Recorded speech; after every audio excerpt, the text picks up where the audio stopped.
आज मैं थोड़ी सी आपसे लंबी बात करूं तो कोई परेशानी तो नहीं? हाँ? छुपने से क्या होता है? आवाज थोड़ी छुप रही है, ये कोई बात होती है? आपको आवाज तो आ रही कि नहीं आ रही? आप पीछे आके बैठो, देखूंगा आगे क्यों बैठे। ये सही है। हेलो, चूंकि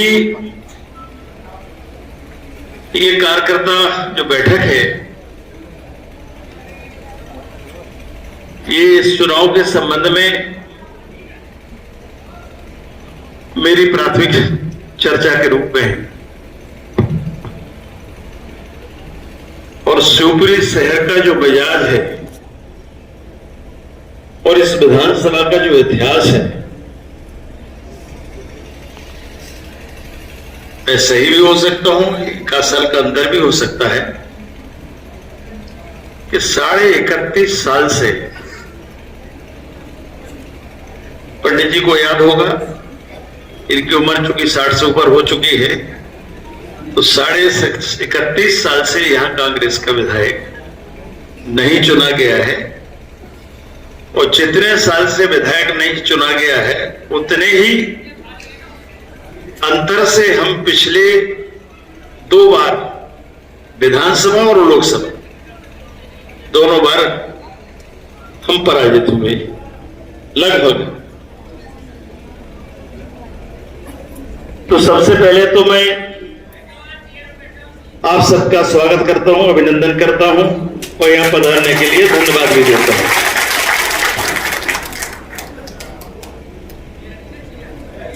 अब शिवपुरी का जो इतिहास है इसकी जानकारी करने के बाद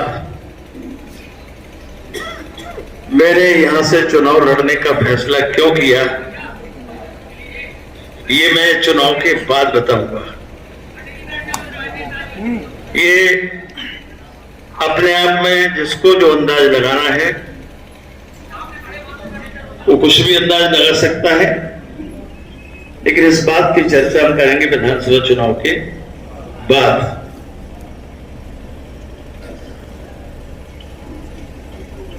आज सीधी सीधी मैं चर्चा करना चाहता हूं कि जो पुराना चलन है शिवपुरी का, मैं थोड़ा सा कुछ बात गोलमाल भी रखूंगा, जिससे आज सोशल मीडिया का जमाना है और कुछ भी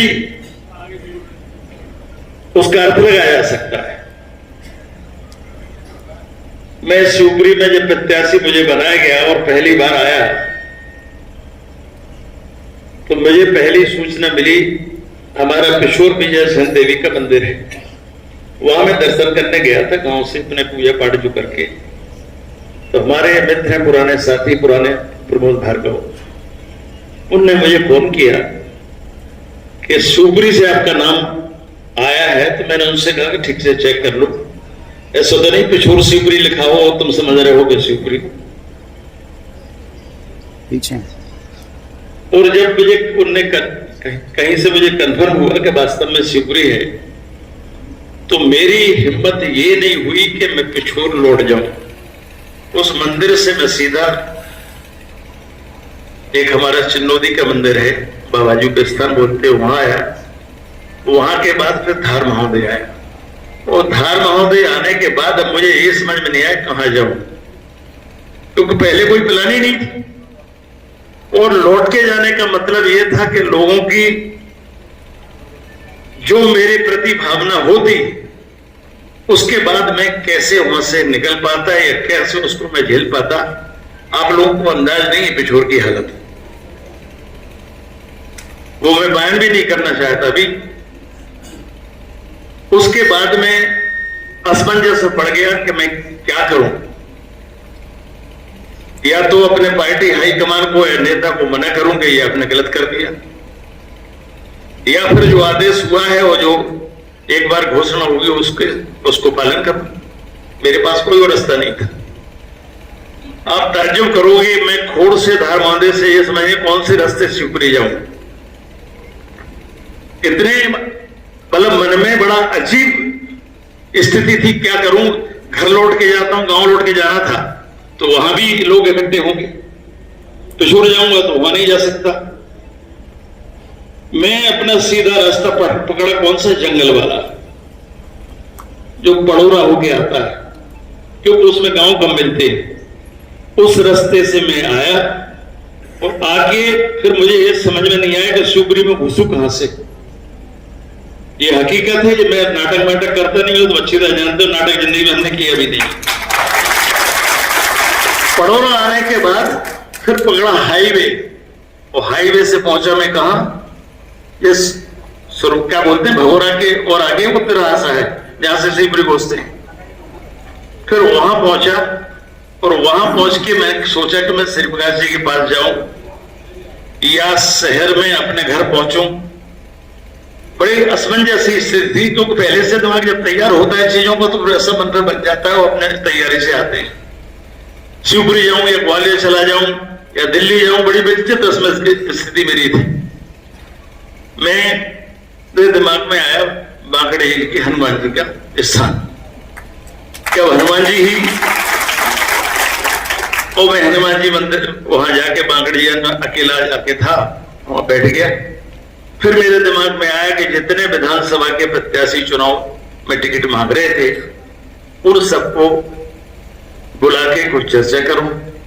तो मैंने ये आदरणीय मोहित अग्रवाल जी आपके शहर अध्यक्ष हैं अभी, तो इनको मैंने फोन किया कि मेहरबानी करके आप सारे प्रत्याशियों को अलावा किसी को मत बताना, जितने प्रत्याशी उनको मेरी तरफ से निवेदन कर दो कि मैं शहर में अभी नहीं आ रहा हूं, इसलिए अगर किसी को परेशानी हो तो ना आए।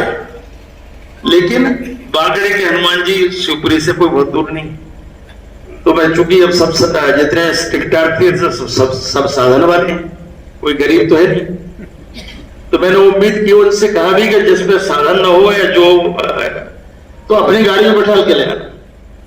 तो मैंने इनको खबर की और लगभग घंटे 2 घंटे वहां बैठने के बाद, कोई आधा घंटे, कोई 2 घंटे, कोई मतलब जिसकी जैसी सहूलियत थी वो अपने हिसाब से वहां पहुंचे। और पहुंचने में विलंब का कारण भी था, वो महीनों से ये आशा पाले बैठे थे कि हमें टिकट मिलेगा, और जिसको टिकट की उम्मीद थी और उसका टिकट कट जाए तो साधारण आदमी तो इसको झेल नहीं पाता। तो जैसे तैसे बहुत सारे, मैं सौभाग्यशाली रहा कि ज्यादातर लोग पहुंच गए, और पहुंचने के बाद कुछ लोग फिर भी नहीं पहुंचे। तो मैंने कहा चलो उनसे बात कर लेंगे। फिर इनसे मैंने कहा कि भाई मुझे ये बताओ, मुझे शिवपुरी की विधानसभा के बारे में ABCD मालूम नहीं, नेताओं को सबको जानता हूं, बहुत सारे चेहरों को पहचानता हूं, लेकिन शिवपुरी के चुनाव में होता क्या है और क्या करना पड़ेगा, जो हालात है वर्तमान आप लोगों ने अपनी अपनी जो प्लानिंग करी होगी वो मुझे बता दो। तो कुछ ने अपने अपने हिसाब से जो चर्चा करना थी वो चर्चा की, उससे फिर ये तय हुआ कि बाद में सब लिखा के आपको देंगे कि आपका प्लान क्या था।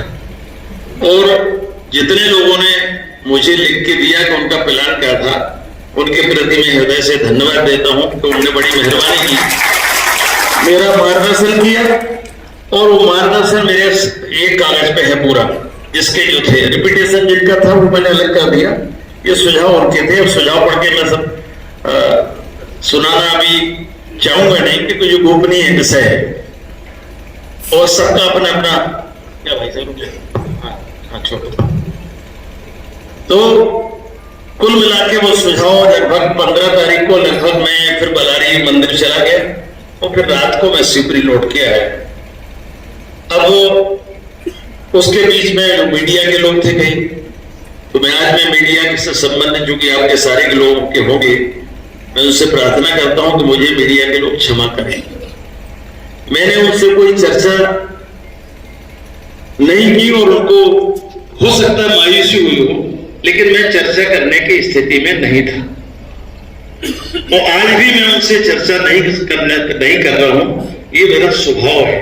आप लोगों ने इतने दिनों से मुझे देखा है कि मैं मीडिया में उतना रह नहीं पाता जितना एक राजनेता को रहना चाहिए, क्योंकि मैं राजनेता कम और अपने आप को जनसेवक के रूप में देखता हूं कि जिम्मेदारी मिले उसको करो। प्रदर्शन का जमाना है, मैं प्रदर्शन नहीं कर पाता, मैं झूठ नहीं बोल पाता, ये मेरी बहुत बड़ी कमजोरी है। और ऐसी बातें भी नहीं बोल पाता जिनको मुझे बोलना चाहिए। इसलिए मैं मीडिया के अगर कोई प्रतिनिधि यहाँ मौजूद हो तो उनसे प्रार्थना कर रहा हूं कि आपसे मैं कोई ऐसा नहीं है कि डर के मारे बच रहा हूं।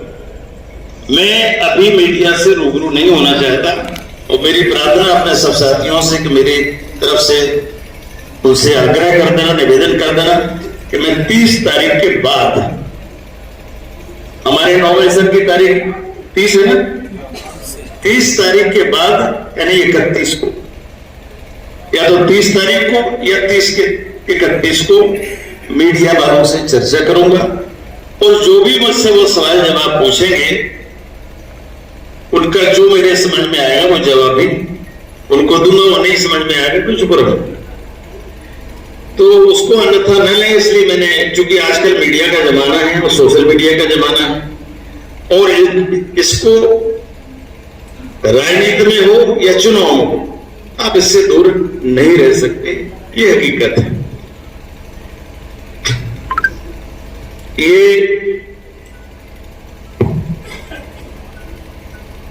नए चलन का दौर है और नई पीढ़ी क्या सोच रही है, क्या कर रही है, क्या चाहती है, और शिवपुरी शहर भी है। गांव का चलन अलग होता है, गांव के लोग कुछ अलग तरह से सोचते हैं और शहर में रहने वाले लोग कुछ अलग तरह से सोचते हैं। ऐसा मैं ख्याल रखता हूं, अब सही गलत है ये तो शहर वाले और गांव वाले तय करेंगे, लेकिन मेरा ऐसा ख्याल है। और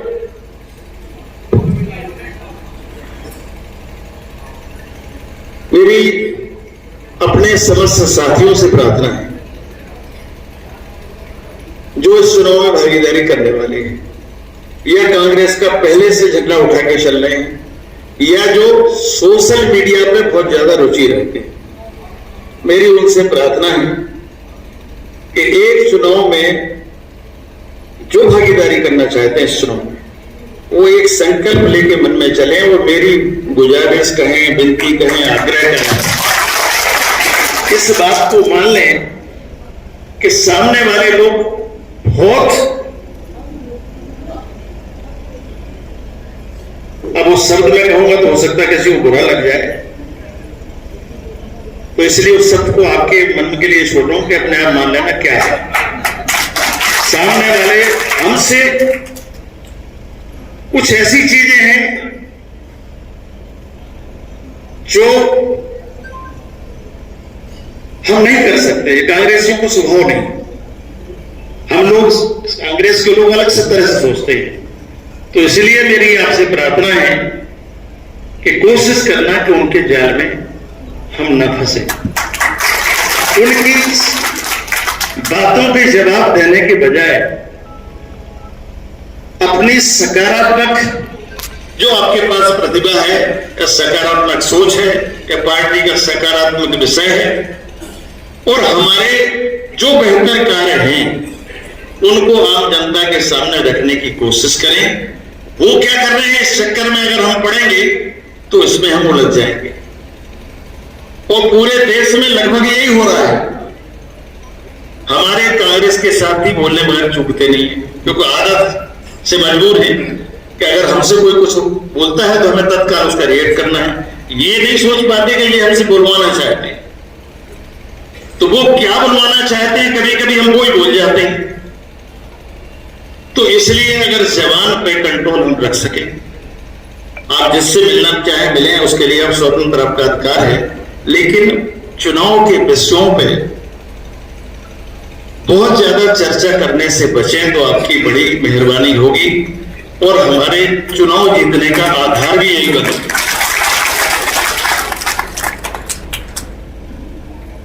दूसरा,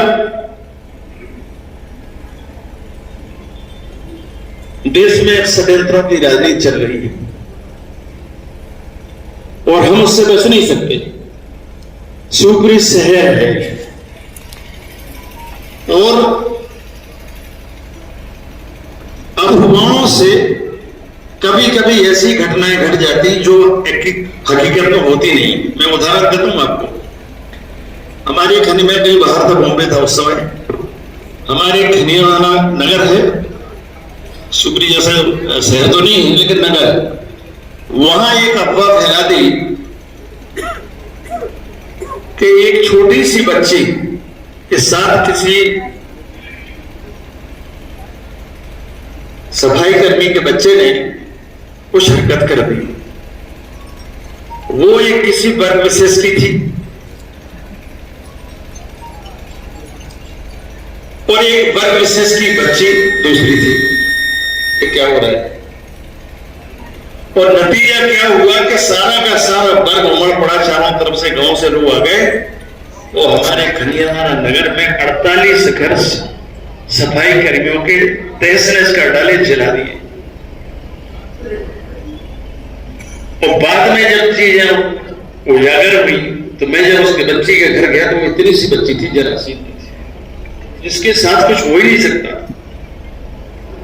और उस सफाई करने के बच्चे, लड़के का सिर्फ इतना दोस्त था कि उसने उसे, जैसे बच्चों को अपन खिला लेते, उठा के अच्छी बच्ची लगती तो उठा लेती गोद में, उसने सिर्फ उठाया था बस, इसके अलावा कुछ नहीं हुआ।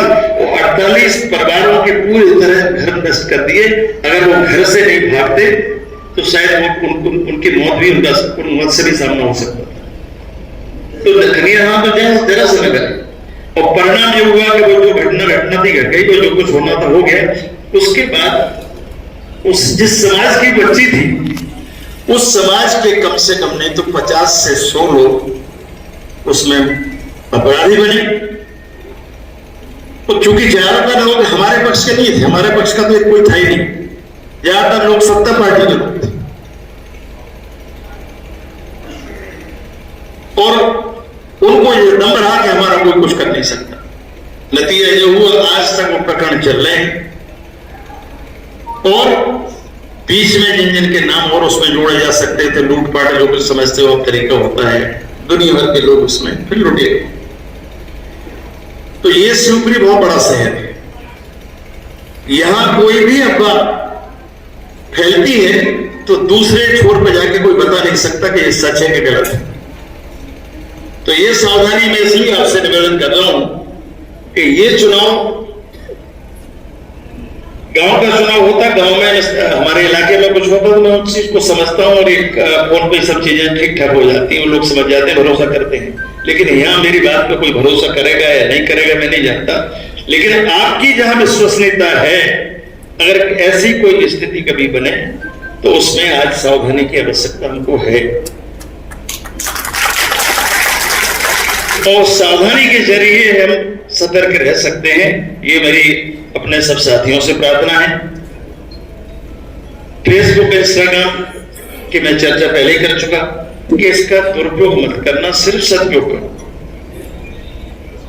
मैं ये नहीं कह सकता आपका ये आत्मकार है कि फेसबुक मत चलाओ, बिल्कुल चलाओ, लेकिन हमारी तरफ से कुछ भी ऐसा न लिखा जाए जिससे हम कोई बेवजह के विवाद में फंसे।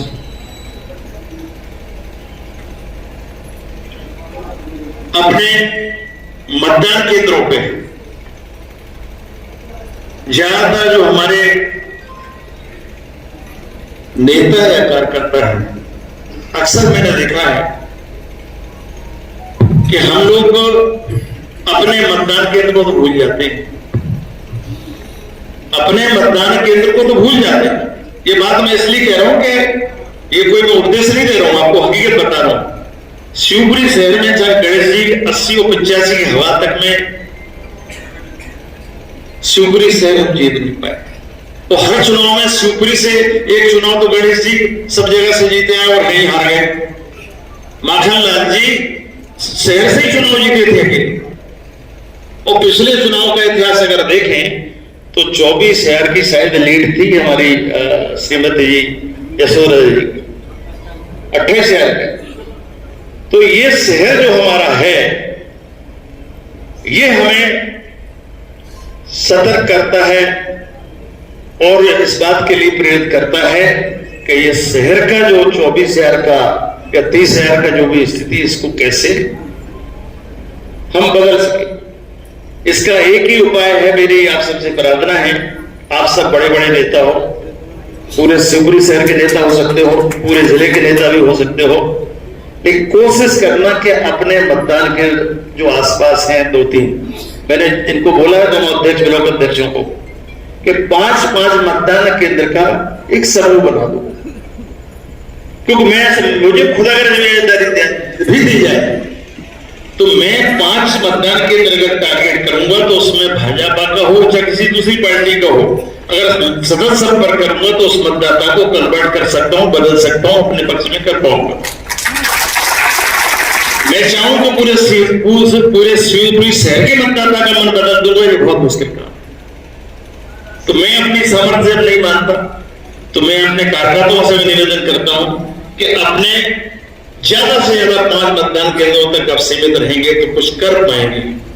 तो जिनको कुछ करना है उनसे कह रहा हूं, जिनको कुछ करना है उनसे निवेदन कर रहा हूं, और जिनको सिर्फ दिखावा करना है उनसे मुझे कुछ नहीं कहना है।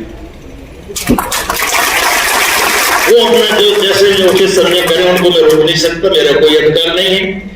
हमारे कोई कांग्रेस से कोई वो नहीं है, तनख्वाह नहीं पाती, उन्हें सस्पेंड कर देंगे या बाहर कर देंगे। और जिनको विरोध करना उनसे भी कहना चाहता हूं, खुले मैदान में जम के विरोध करना, और उससे आज लिखा ले जाना कि मैंने पूरे चुनाव में कांग्रेस का काम किया, मैं किसी की भी शिकायत नहीं करता।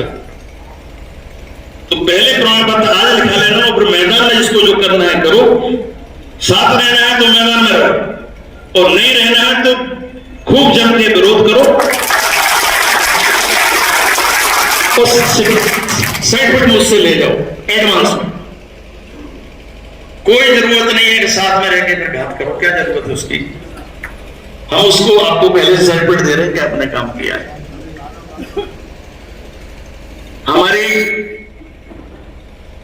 मेरी समझ से सारा सदन इस बात से सहमत होगा कि हम 5 मतदान केंद्रों की जवाबदारी संभालें। वैसे तो हमारे दोनों ब्लॉक अध्यक्षों ने सूची तैयार की है, मैं इनकी सूची कितनी असली है कितनी क्या है ये तो यही जाने, लेकिन मैं नहीं जान सकता कि ये मतदाता या हमारा साथी उस वार्ड में रहता है, उस मतदान केंद्र में रहता है कि नहीं रह सकता, उसका मैं परीक्षण नहीं कर सकता। और न इतना समय है, मेरे पास 20-25 दिन का समय है। हमने तय किया है कि 10 दिन गांव में निकल जाएंगे, 10 दिन में ज्यादा हम 70 पोलिंग के आसपास घूम पाएंगे, और गांव में 140 सुपर पोलिंग, तो 50% पोलिंग तो रह जाएंगे। क्योंकि हमारे शहर का जो मौसम है या जो पुराना अनुभव है आप सब लोगों का और जो इतिहास है, तो 10 दिन मैंने तय किया कि 10 दिन में शहर में आप जहां ले जाना चाहोगे वहां मैं जाऊंगा। लेकिन इतनी आपको मेरी मुझ पर दया रखना कि वो जो पैदल वाला जनसंपर्क है वो मैं चल तो लूंगा, मुझे कोई दिक्कत नहीं, 24 घंटे भी चल लूंगा, मुझे कोई सामर्थ्य मतलब कमी नहीं है शरीर में, लेकिन उसका बहुत ज्यादा लाभ मैं नहीं समझ पाता। हाँ, सब लोग मिलके अलग अलग पॉकेट बांध के जनसंपर्क करेंगे और मतदाता संपर्क करेंगे तो उसका परिणाम जो हम चाहते हैं हो जाएगा। मेरे जाने से के लिए कुछ नहीं होने वाला। उन लोगों को कहना चाहता हूं जिनको आज बोलने के शायद अवसर में नहीं मिला, तो शायद उनको लग रहा होगा कि हम नेता नहीं है क्या। ये सवाल भी खड़ा हो सकता है। कांग्रेस में बड़ी बड़े बनाए, जिसको माइक पर बोलने का मौका नहीं मिले वो अपने आप को नेता नहीं समझता, उसको लगता है मेरी क्या हो गई, मानहानि, उपेक्षा हो गई मेरी। तो हमारा कोई उपेक्षा का भाव नहीं है। व्यक्तिगत रूप से मैं अपनी कहता हूं, मेरा कोई ऐसा मन नहीं है किसी की उपेक्षा हो। उन सबसे प्रार्थना करता हूं जो आज नहीं बोल पाए कि अपनी जो शहर की सभाएं हैं, नुक्कड़ सभाएं हैं, उसमें अपना जोर आजमाइश जितना मन में हो, बस सकारात्मक हो। हमें किसी के खिलाफ नहीं बोलना है, हकीकत बोलना है। हकीकत है तो बिल्कुल बोलना है, और हकीकत नहीं है तो किसी पे विभेद अच्छा नहीं लगाना है। क्योंकि राजनीति में एक मर्यादा होना चाहिए। मैं मर्यादा का पालन करता हूं, इसलिए आपसे निवेदन कर रहा हूं कि हमारी मर्यादा रहे, व्यक्तिगत संबंध किसी से खराब ना हो, व्यक्तिगत आक्षेप किसी पे न लगाए जाए। हमारी जो पार्टी स्तर पे जो हमारी नीति है और सामने वालों की नीति अगर वो खराब है तो उसकी आलोचना करो, और हमारी अच्छी है तो उसकी बात रखें, लेकिन व्यक्तिगत आलोचना में पढ़ना मैं समझता हूं उचित नहीं है, क्योंकि पार्टी चुनाव लड़ रही है।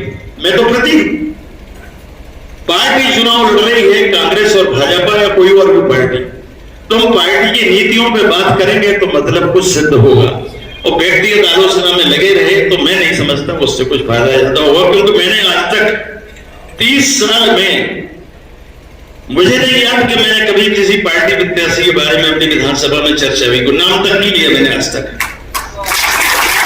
अगर नाम लेने से चुनाव जीता जाता हो तो मैं तो कभी कहा जाता। मैंने कोई आक्षेप नहीं लगाया किसी पे। लक्ष्मण गुप्ता जी से पहला चुनाव हुआ था, उसके बाद अभी पिछला चुनाव जिनसे हुआ, मैंने कभी किसी का नाम नहीं लिया। कई लोग बुजुर्ग हो सकते हैं, उन्हें पता हो, इस बात की गवाही दे सकते हैं, मैंने कभी किसी का नाम नहीं लिया। जो मुझे कोसे भैया वो भी ठीक है, उसको भी स्वीकार किया। तो इसलिए मैं आपसे सबसे चाहूंगा कि नुक्कड़ सभाएं जो हो आप बिल्कुल बोले, सब कुछ बोले, अच्छी तैयारी से बोले, हकीकत में बोले, जो यथार्थ है, लेकिन बेवजह के लांछन किसी पे न लगाएं, और जो कम से कम इस चुनाव के बीच में नहीं है उनके बारे में तो बोलने का कोई औचित्य नहीं।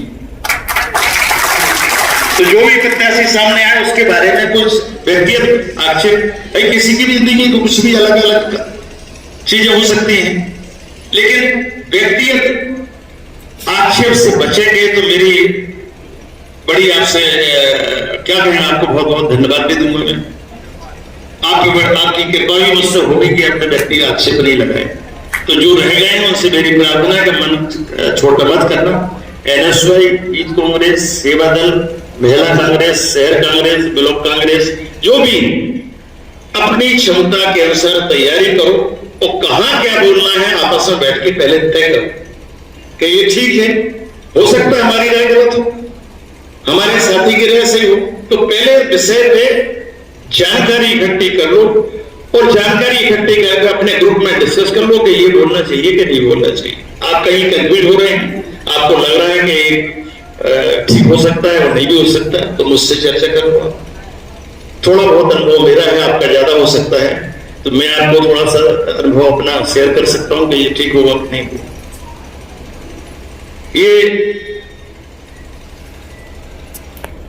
ये हमारी महिलाएं बैठी हैं, जिसको मातृशक्ति आप कहते हैं, हम कहते हैं, सब कहते हैं। चूंकि इनकी संख्या पुरुषों की तुलना में है तो अच्छी खासी, लेकिन चुनाव में भागीदारी इनकी उतनी नहीं है जितनी कि हमारी होती। पुरुष प्रधान समाज है, इसको हम बदल नहीं सकते आज। अब ये धीरे धीरे बदल रहा है, पुरुष घर पे बैठे हैं, महिलाएं नेतागिरी कर रही। बदलना कि नहीं बदलना? समाज बदल रहा है, लेकिन एकदम क्रांति नहीं आ सकती। कई महिला हमारी पार्षदों के पति दो बेचारे नीचे बैठे हुए, क्या करें, वो नेता पार्षद होते वो भी ऊपर होते। तो ये विडंबना विधायकों के साथ भी होती है और ये सब नेताओं के साथ भी होती है। तो महिलाओं की भागीदारी, ये शशि हमारी नेता है और ये सब महिला कांग्रेस के अध्यक्ष वगैरह, ये सबसे हिंदू वगैरह, आपसे प्रार्थना है कि आप अपना एक महिलाओं का अलग से ग्रुप बनाओ, और ग्रुप बना के, क्योंकि हमारे सामने एक सबसे बड़ी चुनौती है लाडली बहना योजना। अगर उससे बेहतर हम अपनी नारी सम्मान योजना का प्रदर्शन नहीं कर पाए, लोगों को, महिलाओं को नहीं बता पाए, तो वहां हमें नुकसान हो सकता है। और पुरुषों की बात महिलाएं मानेगी नहीं, कितने मानो, पुरुषों की बात महिलाएं मानेगी नहीं। आप कहोगी तो आपकी बात मान लेगी, क्योंकि हमारी नारी सम्मान योजना लाडली बहना योजना से बेहतर है, लेकिन वो अभी दे रहे हैं और हम देंगे। और देने वाले पे भरोसा तब पैदा होता है जब कौन कह रहा है। राजनीति में बहुत सारी बातें कही जाती हैं, लेकिन उनके बारे में विश्वसनीयता पैदा नहीं होती मतदाता में, तो लोग उसको स्वीकार नहीं करते। तो मेरी अपनी इस समस्त महिलाओं से प्रार्थना है कि ये विश्वसनीयता पैदा करना आपका एक ही सब्जेक्ट है, पूरे शहर में हो चाहे गांव में हो, एक सब्जेक्ट आपका है नारी सम्मान योजना और लाडली बहना योजना की तुलना। अगर आपने नारी सम्मान योजना को बेहतर साबित कर लिया और हमारा पक्ष ठीक से रख दिया तो फिर लाडली बहना से जो होने वाला नुकसान है उससे हम बच पाएंगे और नारी सम्मान योजना का जो फायदा बना उसको हो जाएंगे। क्योंकि अंतर सबसे बड़ा है, वो दे रहे हैं, हम देंगे, दे रहे हैं और देने के सवाल हमारे सामने खड़ा होता है। तो एक आदमी देखता है वर्तमान को, महिला देखेगी वर्तमान में क्या है, वर्तमान में उन्हें जो मिल रहा है हो सकता है उसी को स्वीकार कर ले, भविष्य की वो सोचे पता नहीं क्या है। तो उनमें विश्वसनीयता हमें खुद पैदा करना पड़ेगी कि नारी सम्मान योजना की क्रियान्वयन होगी, कांग्रेस सरकार बनेगा, इसकी 100% गारंटी है।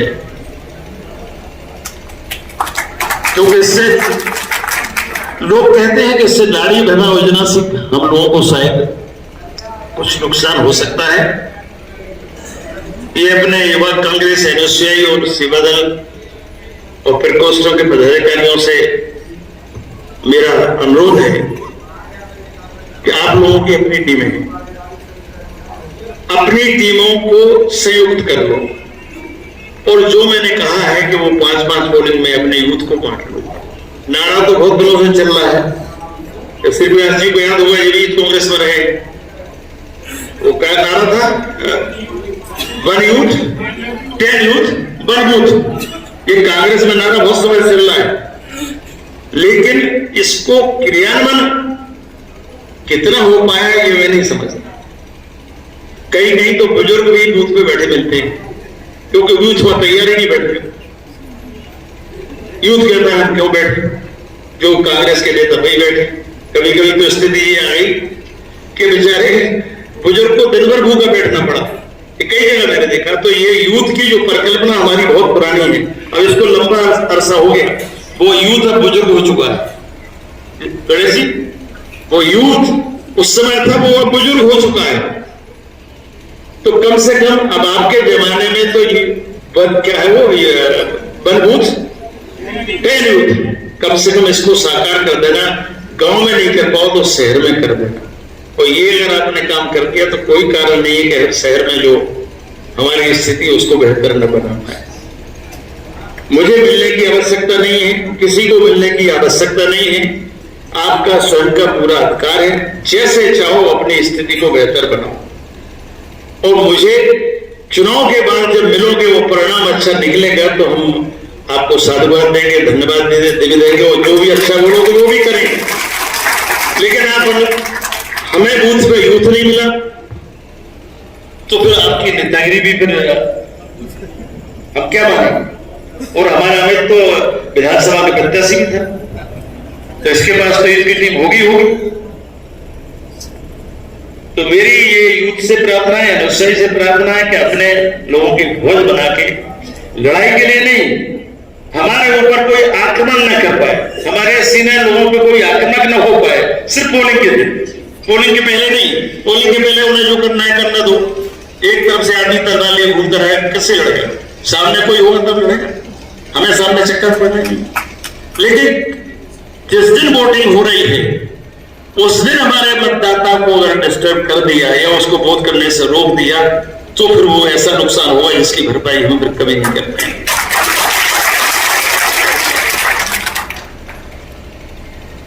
अब मैं आपके सामने एक हमारे पहले होता था, क्या होता था, चुनावी घोषणा पत्र, कांग्रेस का घोषणा पत्र होता था।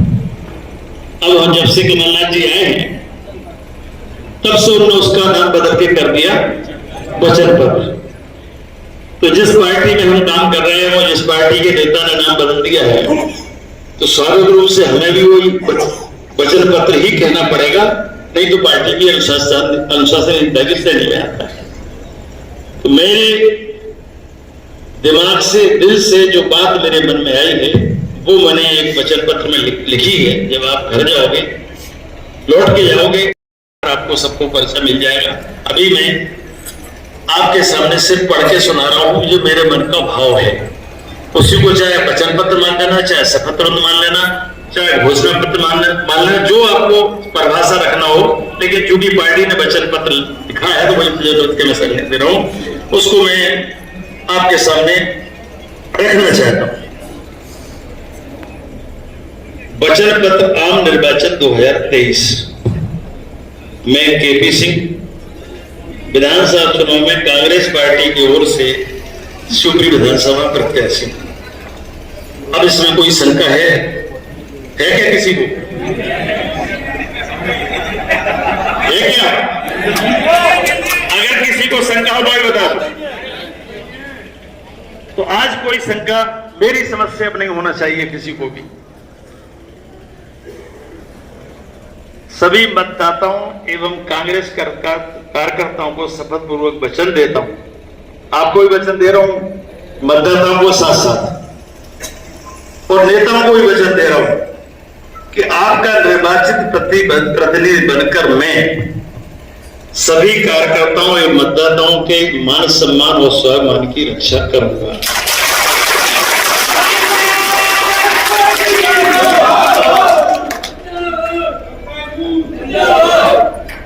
क्षेत्र के सभी मतदाताओं को वचन देता हूं कि किसी भी प्रकार की जातिवादी या अन्य संकीर्ण मानसिकता के साथ मैं कभी कोई काम नहीं करूंगा। जो समझ में नहीं आया दोबारा बोल देना तो रिपीट कर दूंगा। क्षेत्र में किसी प्रकार के असामाजिक तत्वों को कभी भी किसी प्रकार का कोई संरक्षण या किसी के गलत कार्यों को सहयोग का काम कभी मेरे द्वारा नहीं किया जाएगा। क्षेत्र के कमजोर एवं जरूरतमंद सभी वर्गों की सदैव सहायता करना मेरी सर्वोच्च प्राथमिकता होगी।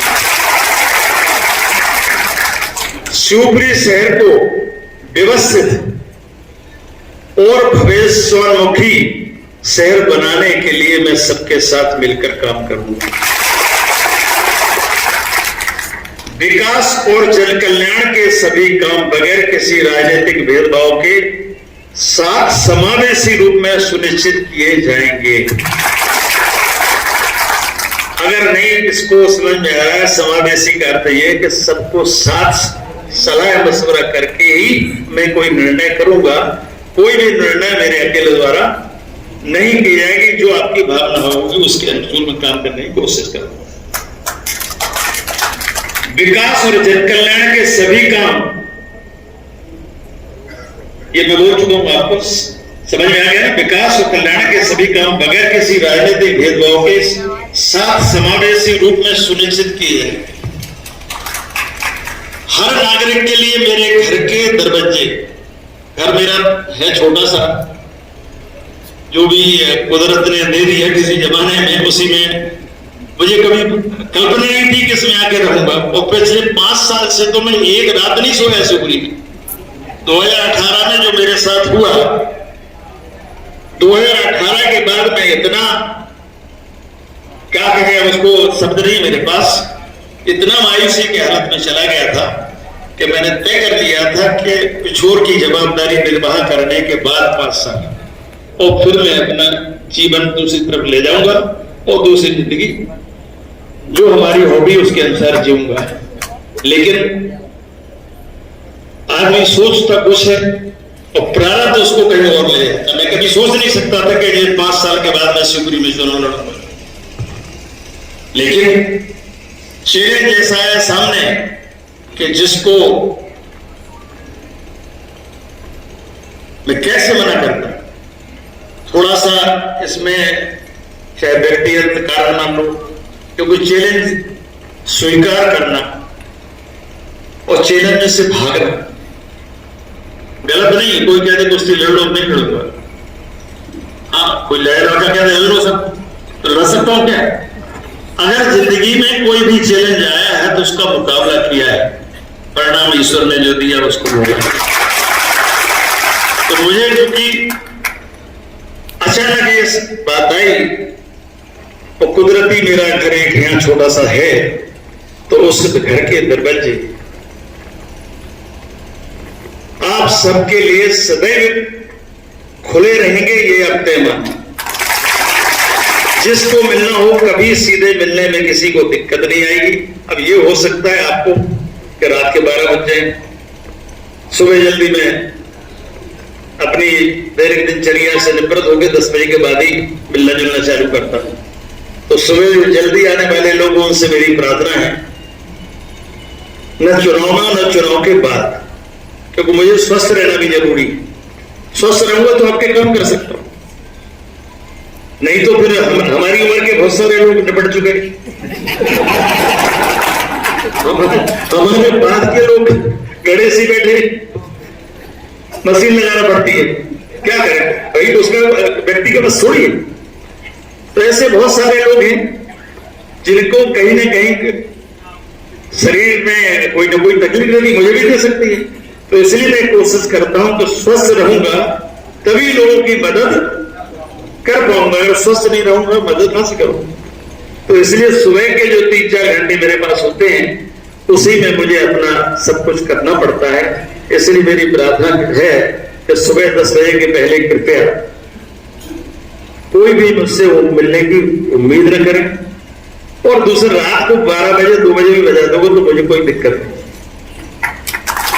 तो ये चुनाव में और चुनाव के बाद भी मेरी कोशिश रहेगी कि आपको कोई मिलने में तकलीफ न हो। ये आम मतदाता के लिए भी है और ये हमारे समाज कार्यकर्ताओं और नेताओं के लिए भी है।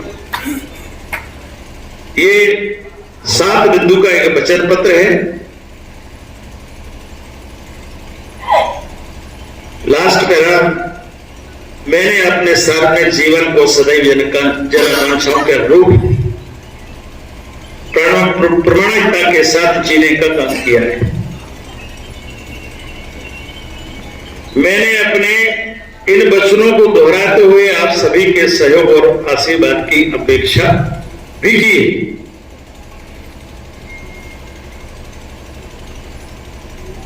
और मैं उम्मीद करता हूं कि मेरी बात अगर किसी को खराब लगी हो या ऐसा लगा हो कि उसके मान सम्मान में वैसे भावना की कोई विपरीत में बात कर रहा हूं, तो मैं हाथ जोड़कर उस व्यक्ति से, उस समुदाय से क्षमा चाहता हूं, क्योंकि थोड़ा सा एक खराबी मेरी है कि जो भी अंदर होता है वो बाहर बोल पाता, और कभी कभी किसी को खराबी लग जाती है। अब बहुत सारे लोग यहाँ ऐसे हैं, पुराने हमारे साथी भी हैं और कई सब जूनियर हैं। अब जूनियर भी बात के परिचित तो हैं, लेकिन उनको मैं अधिकार पूर्वक जो आदत है बोलने की उसी तरह से बोल देता हूं। और चुनाव में संभल के बोलना बहुत जरूरी होता है, पता नहीं कौन किस बात का बुरा मान जाए। हमारे यहां तो मैंने देखा है, इस चुनाव में देख रहा था शुरू में कि 5 साल पुराने 10 साल पहले भी मैंने किसी को अगर डांट दिया है तो बीच के चुनाव में कभी नहीं बोला। अभी जैसे ही चुनाव आया तो तमाम लोग इसी तरह के मेरे पास आए कि आपने उस दिन ये कह दी। मुझे याद नहीं है कि वो अपराध मैंने किया है। भाई तत्काल आप कहो तो याद भी रह जाए, लेकिन 5 साल बाद 10 साल बाद कोई कह रहा है कि आपने उस समय मुझे डांट दिया था या मुझसे ये जवाब दे दिया था। एक लड़का आया सरकार बनने के बाद, खाद्यान्न की दुकान आप सब समझते हो, लोग उसमें गरीब जनता का कोई चोरी चकारी करके पैसा कमाते हैं, ये हकीकत है, इसमें कोई छुपी वाली बात नहीं। तो एक सरपंच साहब थे, वो आए, हो सकता है चुनाव के बाद जैसी सरकार बनी सबको लगा के कंट्रोल हमको मिल जाए। तो मैं थोड़ी पब्लिक बहुत ज्यादा होती है जब सरकार होती है, तो मैंने उनको डांट दिया कि मैंने कहा सरपंच साहब तुम्हारे इतने से पेट नहीं भर रहा, क्या सरपंच जी से पेट नहीं भर रहा, अब समूह भी तुम्हें चाहिए और कंट्रोल भी तुम्हें चाहिए। तो वो 5 साल में कभी नहीं बोला, लेकिन अब जैसे ही चुनाव आया तो मेरे पास आए, बोले आपने फलाने दिन मुझे ऐसा ऐसा कहा था, इसलिए मैं नाराज घर बैठा। तो उन्होंने खिलाफत नहीं की, लेकिन वो जब कोई लेके आया तो उन्होंने अपनी कथा की 5 साल से नाराज है साहब, अपने में कहीं ले गए। अब मैं लगा रहा अपने काम में, मुझे ही पता नहीं भैया किससे क्या कह दिया। तो ऐसी कोई घटना आपके साथ घटे या मेरे द्वारा कोई इस तरह का कोई बर्ताव हो, तो मेरी हाथ जोड़ के प्रार्थना है कि चुनाव छोड़ के, चुनाव में मुझे झेल लेना बस।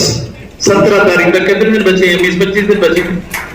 20-25 दिन ये मान लेना आप के वो नहीं होता क्षमावाणी पर जैन समाज में कि मैं आपसे ये अगर मुझसे कोई गलती हो तो पहले एडवांस में क्षमा मांग रहा हूं। जैन समाज में शायद साल भर बाद होता है, क्या होता है, हिंदू बैठी है। तो जो क्षमामाणी पर्व है, तो ऐसा मान लेना कि मेरा ये आज क्षमामाणी पर्व है और मैं अपने साथी से नमस्कार करता हूं, मतदाताओं नेताओं से क्षमा चाहता हूं कि अगर भविष्य में मुझसे कोई गलती हो तो चुनाव के बाद मुझे टोक देना, आपका पूरा अधिकार होगा, लेकिन चुनाव के बीच में मत टोकना, क्योंकि हो सकता है उससे मुझे थोड़ा डिस्टर्बेंस हो, तो आदत थोड़ी सी खराब हो गई है, ऐसा लगता है कि हम जो बोल रहे हैं वो ठीक है। तो जितना गलत हो उसके लिए आज क्षमा मांग रहा हूं और 17 तारीख के चुनाव के बाद भी आपसे क्षमा प्रार्थी जो कहेगा कि आपने गलती की, मैं आपसे क्षमा मांगूंगा और अपनी गलती को स्वीकार करूंगा और उसको सुधारूंगा, क्योंकि मैं ऐसा मानता हूं कि कोई व्यक्ति जीवन में संपूर्ण नहीं होता। हम जिस उम्र में जी रहे हैं उस उम्र में भी सीखने की आवश्यकता होती है। सारा जीवन व्यतीत हो जाता है, लेकिन व्यक्ति को जीवन जीना संपूर्ण नहीं होगा। वो नहीं कह सकता मैं परफेक्ट, तो गलती हमसे हो सकती है, मेरे किसी साथी से हो सकती है, हमारे काम करने वालों से किसी के साथ हो सकती है, तो मेहरबानी करके उसको स्वीकार कर लेंगे। इसलिए स्वीकार करना, अब ये उदाहरण बताता हूं आपको। ये हमारे मोहित अग्रवाल जी हैं, जो शहर के अध्यक्ष हैं। कांग्रेस के पूरे समय में श्री प्रकाश जी के साथ हमने कांग्रेस को चलाने में पूरी मदद की और कांग्रेस को एजेंडा किया, लेकिन ये भाई साहब इसलिए ऊपर नहीं आए थे कि इनको बुलाया नहीं गया। मतलब इनकी इतनी महत्वाकांक्षा है कि इनको बुलाया जाए तब नहीं आएंगे। सुन लो जरा, मैं समझाता हूं, इसमें मोहित बुरा मत मान। ये हर व्यक्ति की स्थिति, अगर इतना स्वाभिमानी होना अच्छी बात है, लेकिन अति स्वाभिमानी होना खुद के लिए भी नुकसानदायक है और सामने वाले के लिए तो नुकसान हो ही सकता है। तो मेरी प्रार्थना है कि मैं सबके स्वाभिमान की रक्षा करूंगा, सबके स्वाभिमान को बना के रखूंगा, लेकिन अति स्वाभिमानी बनोगे तो शायद हो सकता है हमारा नुकसान हो जाए, आपका तो कुछ होगा नहीं। क्योंकि चुनाव मैदान में मैं प्रतीक के रूप में हूं तो मेरा नुकसान हो सकता है। ये भाई साहब नाराज बैठे हैं तो भाई अस्तर कर देते, लेकिन कोई भी नाराज व्यक्ति क्या करता है, चुनाव में 5 साल और 10 साल की जब कसर निकालता है तो जरा सी अभी ताजी घटना की तो कसर निकाल ही देगा। तो मेरी आप सबसे प्रार्थना है कि ऐसी कोई स्थिति मेरे साथ बने या मेरे और आपके बीच हो जाए तो उसके लिए माफ करना। स्वाभिमान कुछ दिनों तक 17 तारीख तक घर की जो खुटियां हो खुटियां, मैं भी राजनीति में जब हम आते हैं तो अपना स्वाभिमान तो रखते हैं, लेकिन अति स्वाभिमान, अति महत्वाकांक्षा घर की खुटिया पर टांग के निकल जाना चाहिए, ऐसा मैं मानता हूं। ये बोलते हैं उदाहरण भर है, तो ऐसा किसी को भी कभी लगे कि उसको स्वाभिमान को हमने ठेस पहुंचाई है या उसकी जो महत्वाकांक्षा है उसके हम आड़े आए हैं, तो 17 तारीख तक क्षमा कर देना और 17 तारीख के बाद बता देना कि ये हमारे स्वाभिमान में ये गलत हुआ। मैं सार्वजनिक रूप से इसी तरह से मंच में बैठ के आपके स्वाभिमान को जैसे व्यवस्थित होगा उसको करूंगा, और जो भी आपकी महत्वाकांक्षा पूर्ति के लिए किया जा सकता होगा और जायज है तो, क्योंकि सबकी महत्वाकांक्षा पूरी नहीं हो सकती। जैसे हम सब टिकट मांग रहे थे, अब कैसे सबकी महत्वाकांक्षा पूरी, टिकट एक है तो ऐसी कोई महत्वाकांक्षा हो तो मैं कह नहीं सकता कि बहुत लोगों को चाहिए और मिले एक को, इसको तो मैं कुछ कह नहीं सकता कि एक ही को मिल पाएगा। लेकिन मेरी कोशिश रहेगी कि अगर आप उसके पात्र हैं तो महत्वाकांक्षा भी आपकी मेरे द्वारा पूरी की जा सके, इसी उम्मीद के साथ एक प्रार्थना करता हूं कि हमारे कई लोग की आदत है थोड़ी सी आपस में टकराहट, घर में जब बर्तन होते हैं टकराते हैं, बसते भी हैं। तो ये हमारे कांग्रेस की भी यही है कि आपस में थोड़े से स्वार्थ स्वाभिमान की टकराहट होती है। तो मेरी प्रार्थना ये है कि मैंने किसी को किसी चीज के लिए नॉमिनेट नहीं किया, अधिकृत नहीं किया, लेकिन कुछ लोगों से तो काम लेना पड़ेगा। सब लोगों से बात नहीं कर सकते। आज सबके सामने सबसे बात कर रहा हूं, लेकिन कोई चाहे कि डरते दूर सैनिक से बात करूं तो वो संभव नहीं। तो अगर आप में आपस में कोई स्वाभिमान में टकराहट होती है, कोई बात होती है, तो अपने अपने ग्रुप अलग बना दो, जिसकी जिससे बैठती। मैं कहा, कई लोग आते हैं सवेरे सवेरे मुझसे पूछते हैं कुछ काम बताइए, मैं क्या काम बता दूं भाई, चुनाव में मैं क्या बता सकता हूं कि आपकी उपयोगिता क्या है, बहुत सारे लोग आते हैं। अब मेरी प्रार्थना यह भी है कि अपनी अपनी ग्रुप बना लो, जैसे पोलिंग के बारे में बोला है, यूथ कांग्रेस एनएसआई के बोला है कि आपकी जिससे सुविधा बैठती। मैंने श्रीप्रकाश जी को कहा था, ये हमारे पुराने साथी हैं, गणेश जी को कहा था कि आप अपने सीनियर लोग, आपकी कोई लिमिटेशन नहीं, आप अपना रास्ता खुद तय कर लो, क्या कर सकते हो क्या नहीं कर सकते, उनने अपने रास्ता बना लिया। कई लोग जो इनसे इत्तेफाक नहीं रखते, श्रीप्रकाश जी हमारे गरम दिल के है कि नहीं है, मानते वो नहीं मानते है गरम दल के है। तो गरम दल के व्यक्ति को एडजस्ट करना बड़ा मुश्किल होता है। तो जो गरम दल के लोग हैं वो अपना ग्रुप बना ले, या एक एक गरम दल वाला हो, एक एक नरम दल वाला हो जाए। तो ऐसे कुछ ग्रुप क्रिएट कर लो जिससे किसी को कोई काम करने में दिक्कत ना आए, क्योंकि मैं सबको काम नहीं बता सकता। चुनाव में एकमात्र काम है जो असली है, बाकी सब नकली। नकली इन द सेंस उसका करना तो पड़ता है, लेकिन उनका अर्थ बहुत ज्यादा होता भी है और नहीं भी होता। चुनाव में असली अर्थ है मतदान केंद्र के दिन क्या हुआ, उसमें किसी को दिखाने की आवश्यकता नहीं है। आपका जो मतदान केंद्र है उसका जो परिणाम आएगा वो आपका सर्टिफिकेट होगा। तो किसी को प्रदर्शन की आवश्यकता नहीं है। बेवजह रोज रोज मुझे सवेरे आओ पूछो क्या कर ले, अब मैं क्या बताऊं तुम क्या कर ले। मुझे तो ना तुम्हारा वार्ड पता है, ना तुम्हारा घर पता है कि तुम रहते कहां हो, वो कहां तुम्हारा, फिर वो बताओ कैसे बता सकता कोई। अगर मैं यहां से एक आध दो चुनाव लड़ लिया होता तो मैं आपको पिछोर में बता सकता हूं किसकी उपयोगिता कहां है, उसको मैं सीमित रखता। लेकिन मैं आपको सीमा में भी नहीं मान सकता, तो सीमा में बांधूंगा तो आपका क्षेत्र कम हो जाएगा, तो वो भी मेरे लिए संकट। आपका अगर बड़ा क्षेत्र है तो बड़े क्षेत्र में काम करूंगा। तो ये जो सवेरे सवेरे कई लोग, अभी चूंकि शुरुआत ही हुई है, कि पूछना चालू होता है, तो मेरी वजह से सब सज्जनों से प्रार्थना है कि आपको मार्गदर्शन लेना है। श्रीप्रकाश जी, गणेश जी हैं, जग्गू हैं, ये चुनाव लड़ चुके हैं, तीनों विधानसभाओं में लड़ चुके हैं। श्रीप्रकाश जी नहीं लड़े, लेकिन पार्षदों को तो देखे लड़ाया तो है ही, ठीक है। तो ये इनका चुनाव का शिवरी का अनुभव है। जग्गू ने अच्छा खासा चुनाव जीता था, और जिसकी लोग कल्पना नहीं कर सकते लड़ाया तो हमने जैसे था सब वैसे था।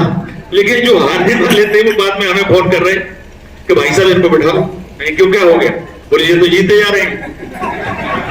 तो मैंने कहा भाई साहब तुमने कहा था कि लड़ना तो हमने, भैया हमारा आदमी लड़ रहा है तो लड़ रहा है, तो हमारा जग्गू का पुराना है जो भी संबंध है। तो अब उस समय फिर लास्ट में उससे ये फोन करने लगे कि जग्गू को बैठा लो। मैंने कहा भैया मैं नहीं कर सकता काम, अब तो वो मैदान में है तो है, अब जो भी होगा आर पार हो, और नतीजा जो हुआ सब आप सबके सामने हुआ। तो कभी कभी तो ये दो लोग ये बैठे हैं चुनाव लड़ने वाले, और भी पार्षद के चुनाव लड़े हैं, कुछ आगे चुनाव लड़ने की मन में कल्पना पालते हैं। तो इनसे जो भी मार्गदर्शन लेना हो, जो भी आपको काम पूछना हो, मेहरबानी करके इनसे पूछ लें। ये मेरे बजाय आपको ठीक से मार्गदर्शन कर सकेंगे कि आपकी ड्यूटी में क्या आता है और आपको क्या करना चाहिए। क्योंकि मैं सवेरे तैयार होकर निकलता हूं, मेरी समस्या को आप समझ सकते हो, मैं निकलता हूं कुछ और मन बना के, कई ख्याल दिमाग में होते हैं कि वहां जाके ऐसा करना, वहां इससे बात करना है, और बीच में अगर ये होता है कि हमें बताओ, तो फिर उसमें मेरा टारगेट जो है कभी कभी डिस्टर्ब होता है। तो अपना अपना काम स्वयं खोजें, और जिसको मार्गदर्शन लेना है, हाँ कोई विवाद कर रहे हैं तो उससे बात कर सकते हो, लेकिन जो रोज की सलाह है, सब लोग चुनाव में सलाह देते हैं, ये हमारे पार्टी की रीति नीति मान लो, या ये मान लो जो हम करते हैं उसका एक विषय है। कुछ लोग बुरा मत मानना भैया, मेरी आप पहले ही क्षमा मांग रहा हूं। एक नाम दिया है पता नहीं किसने मैंने सुना था, सलाह चंद।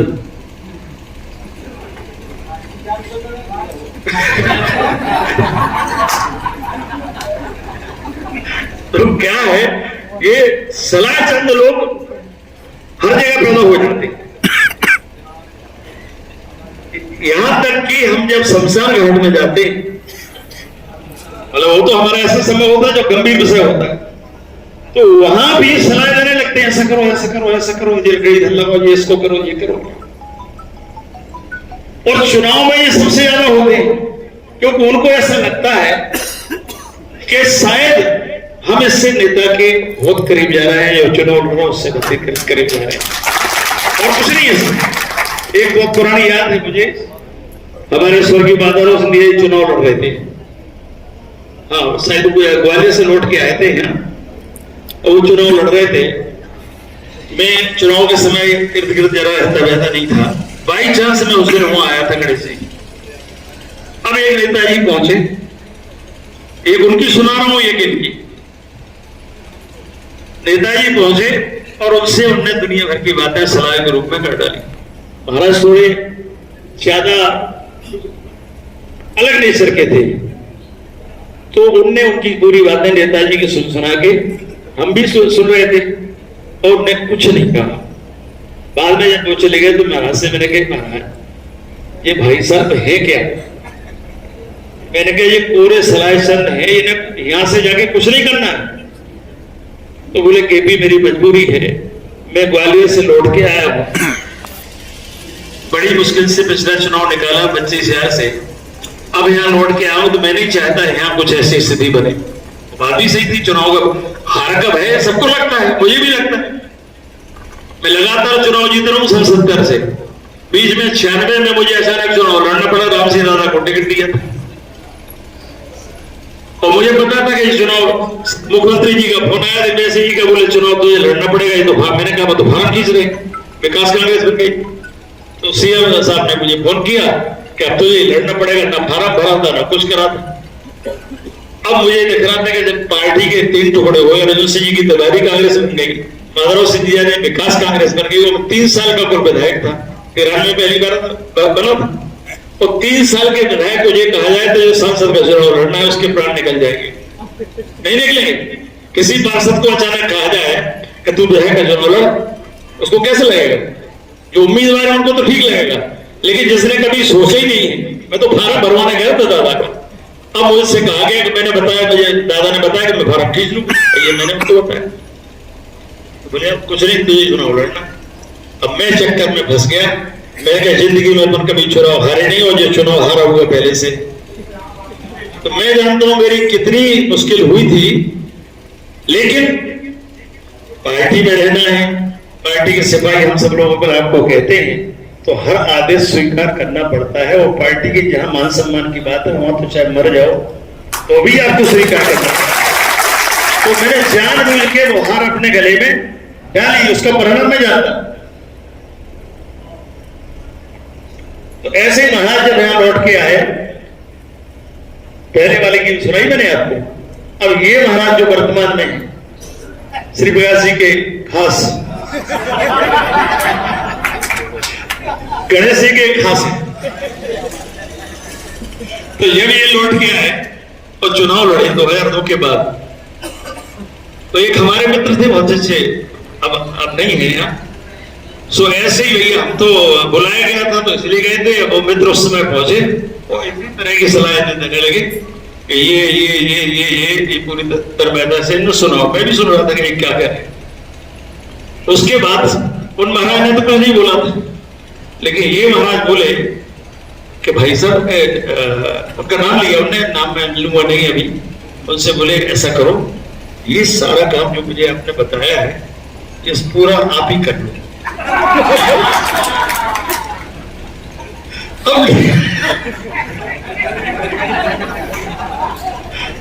अब जब मैं वहां से बाहर आया बातचीत कर आगे तो नेताजी बाहर मिले, तो मैंने कहा भैया तुम्हें सलाह चंद बनने की जरूरत क्या थी? अब मैंने कहा करो। और नतीजा ये हुआ तो उस दिन के बाद वो छतरी जाना बंद कर दिया, उन्होंने गए नहीं। तो मैं कहने का मतलब ये है कि ये मैं भी कर सकता हूं कि मुझे सलाह देने आओगे जिसने सुझाव दिया है, मैं तुम्हारे मत्थे मरूंगा कि भैया तुम ही करो। मोहित ने मुझे वो सलाह दी थी, कल परसों की बात है। तो मैंने मोहित से कहा, मैंने सबसे चर्चा कर आगे मैंने मोहित से कहा कि ये अब तुम्हारी ही जवाबदारी है। बता रहा हूं तुम्हें कि ये आपके साथ किसी के साथ भी हो सकता है, क्योंकि ना तो मैं महाराज जैसा चुपचाप रह सकता हूं, और थोड़ी सी मेरी आदत है कि मैं जो मुझे नहीं जमता है तो आपको कह दूंगा आपको। तो ये खतरा भी जो सलाह चाहते हैं उनको हो सकता है, तो इसलिए इस खतरे से हो सकता है आपको बुरा लग जाए, तो इस खतरे से बचने का प्रयास करना, ये मेरी आपसे हाथ जोड़ के प्रार्थना है। जो जवाबदारी आप स्वयं निभा कर सकते हो वही सलाह दोगे तो शायद सबको ठीक लगेगा, मुझे भी ठीक लगेगा। हम कुछ करें नहीं और सिर्फ सलाह देते रहे, सलाह देना तो बड़ा आसान है।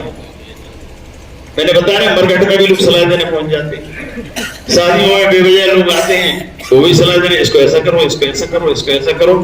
तो हमारे यहाँ जो प्रॉपर्टी है सलाह देने की, सलाह पे खुद अमल कर सको तो सलाह दो, मेरा ऐसा सोचना है। वरना बेवजह की सलाह देने का कोई अर्थ नहीं होता। एक आदमी क्या क्या कर सकता है? कई लोगों की आदत होती है, फला जगह कमजोरी स्थिति चल रही है, वहां का माहौल बहुत खराब है। अरे भैया तुम क्या देख रहे हो? हमारे एक गांव में ठाकुर साहब थे, इतनी सी हाइट थी उनकी, और हमेशा कपड़े पहनते थे, भक्त रहते थे, सफेद कपड़े बदल नहीं मिल सकता था।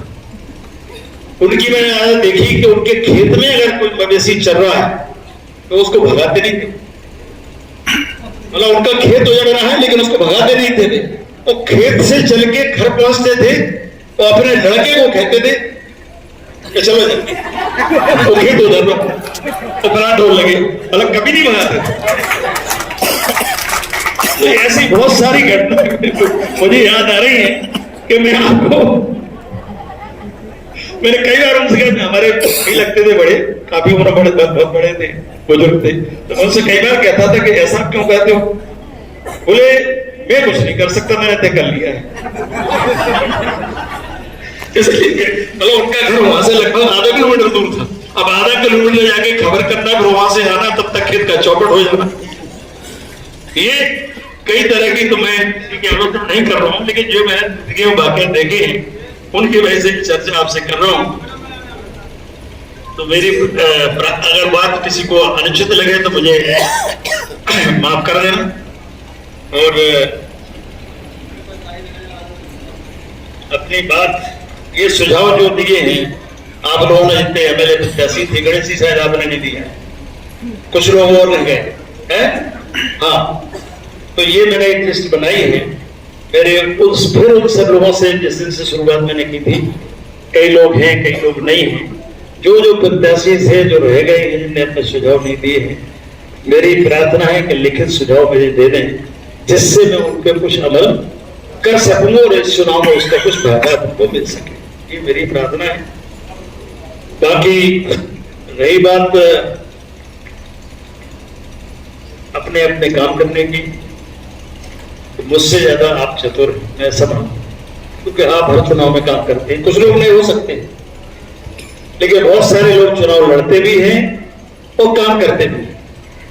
तो मेरी आप सबसे प्रार्थना है कि अपनी चतुराई को मतदान में कन्वर्ट करो तो आप चतुर हो, और मतदान का परिणाम ही आपकी चतुराई साबित करे। और नहीं तो वो चतुराई किस काम की जो बाद में कही जाए कि ये गलती हुई, ये गलती हुई, बाद में तो फिर कभी कभी ऐसा होता है कि जीतने के बाद हमारा जिसने काम नहीं किया वो हमें ऐसी नजर आने लगता है। आता है नहीं आता? जब हम चुनाव जीत जाते हैं तो ऐसा लगता है कि हमारा विपक्षी भी हमारा साथ दिया, उसने झूठ ही कह दिया कि हम इंटरनल तुम्हारा कर रहे। याद है सिर्फ चुनाव में? और अभी भी कई बीजेपी के लोग हो चाहे कांग्रेस के लोग हैं, इधर उधर ये चर्चा करके आ जाते हैं हम तुम्हारा इंटरनल करेंगे, सामने नहीं करेंगे। हम कॉलेज चुनाव यही देखते थे, बोले इंटरनल हम तुम्हारा कर रहे हैं, ऊपर से उनके संग। और अब ऐसे लोग किसके संग में भगवान ही मालिक है। तो ये जो चुनाव की प्रक्रिया है उसमें इंटरनल कुछ होता नहीं। हाँ, उस चुनाव में होता है जिसमें लिमिटेड बूथ होते हैं। हमारे संग घूम रहे हैं और डायरेक्ट हो गए हैं। जो लिमिटेड चुनाव होता है पार्षद से नगर पालिका अध्यक्ष का या जिला पंचायत अध्यक्ष का, ये ऐसे चुनाव होते हैं, उसमें तो ये सब चल जाता है। लेकिन ये जनरल चुनाव में इंटरनल कुछ होता नहीं। और वो तो इसलिए इंटरनेशनल भी जो कुछ लोग हैं हमारे यहाँ, इंटरनेशनल भी लोग हो सकते हैं। तो मेरी उनसे प्रार्थना है कि इंटरनेशनल हो या प्रदेश के लीडर हो या दिल्ली के लीडर हो, तो दिल्ली में जाके शायद वो काम करो। यहाँ क्योंकि दिल्ली की सलाह है, यहाँ शायद काम आना बहुत मुश्किल काम है कि वहां जो स्थिति बनती है वो यहाँ नहीं हो पाती। तो ऐसे भी कुछ लोग हो सकते हैं, मैं नहीं जानता किसी को क्या है क्या नहीं, सबकी अलग अलग सोच है, सबको अपना अधिकार होता है, सबका अपना बल होता है। तो मेरी प्रार्थना ये है कि ये मेरे सामने एक बहुत बड़ी चुनौती है। मैंने पहले कहा है कि हारा नहीं हूं तो हार से डर भी लगता है, लेकिन इतना नहीं डरता कि चुनौती स्वीकार न करूं। तो ये चुनौती मैंने आपके बलबूते पे स्वीकार की है, मेरा कोई बल नहीं। आपके बल पे सारी चुनौती स्वीकार की है। इस चुनौती में मैं सफल होऊंगा तो आपकी सफलता है, असफल होऊंगा तो आपकी सफलता है। मैं अकेला यहाँ कुछ नहीं कर सकता। 93 में किशोर में गया था तो अकेला गया था। फार्म भरने में भी जब मैं आया था किशोर का, श्री प्रकाश जी उस समय थे, तो फार्म भी ग्वालियर से लोग मेरे साथ आए थे और किशोर के तो 2 4 5 से समर्थक थे। तो वही स्थिति लगभग अभी है। परिचय बहुत है, सब कुछ है, कोई बात नहीं है, लेकिन मेरे चुनाव की जो आपकी क्या कहेंगे सिस्टम है उसको मैं बहुत ज्यादा समझता नहीं हूं। और गांव का रहने वाला हूं, आप सब लोग शहर के निवासी हो। शहर में थोड़ा ज्यादा बुद्धिमान लोग रहते हैं, गांव वाले तो धीरे धीरे आपसे सीखते। भाई गैसी गांव से आए कि नहीं आए, आप यहीं आके सीखे सर, हम भी गांव से ही आए। ऐसे बहुत सारे लोग हैं जो आपके बीच में हैं, जो अपने छोटे से गांव चला, कोई गरीबी से ऐसे आए, आप लोगों से बैठ के आपके साथ बैठ के बहुत कुछ सीखा और सीख के फिर कुछ ज्यादा पारंगत हुए तो आपसे आगे भी निकल गए। हुआ कि नहीं हुआ? तो इसमें कोई ऐसी बात नहीं है कि अपने आप को मैं बुद्धिमान समझता हूं। मैं इसको आलोचना के रूप में कृपया न लें। मेरा सूत्र ये है कि आप सफलता सिद्ध करती है कि आप चतुर हैं, और आप चतुर नहीं भी हैं, और अगर आप सफल हो गए तो फिर आपको चतुर ही माना जाता है।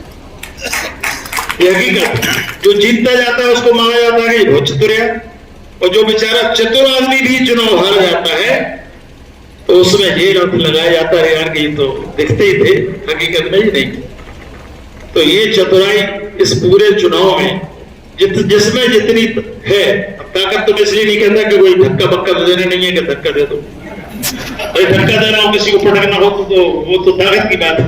लेकिन शिवपुरी शहर में चुनाव जीतना हमारे लिए 31.5 साल जब संभव नहीं हुआ है, तो इस संभव को असंभव करना ये बुद्धि से भी संभव है।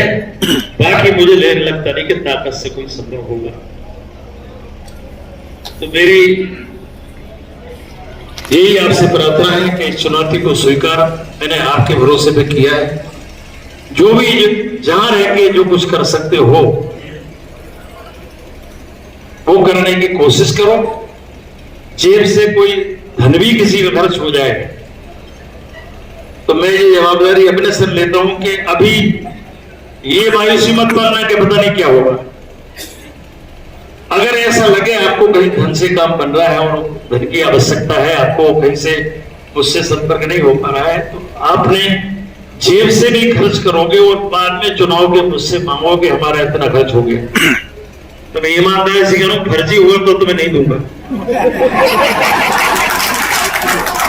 लेकिन अगर आपने साबित किया कि ये असली है तो मैं गारंटी के साथ कह रहा हूं, सबके सामने बोल रहा हूं, एक एक पैसा भी किसी का खर्च होगा तो सारा का सारा पैसा मैं वापस करूंगा। ये किसी परिचित अपरिचित की बात नहीं है, आपको पूरा अधिकार है, क्योंकि ये चुनाव है, चुनाव में सब तरह की आवश्यकता होती है। वर्तमान में चुनाव तो इतना विचित्र हो चुका है कि उसमें क्या क्या नहीं होता है। तो जो जहां जैसा जैसा करने को आपको आवश्यकता हो, महसूस हो, जो कार्यकर्ता यहाँ उपस्थित हो उसको अधिकार है, और जो कार्यकर्ता उपस्थित नहीं है उनको भी अधिकार है। पूरा का पूरा हिसाब 17 तारीख के बाद बैठ के मैं करूंगा। ये मेरे मन के अंदर का संकल्प है, वो आपको मैं कह रहा हूं, इसी उम्मीद के साथ कि हम सब मिलके एक सफलता का नया इतिहास रचेंगे। इसी उम्मीद के साथ आप सब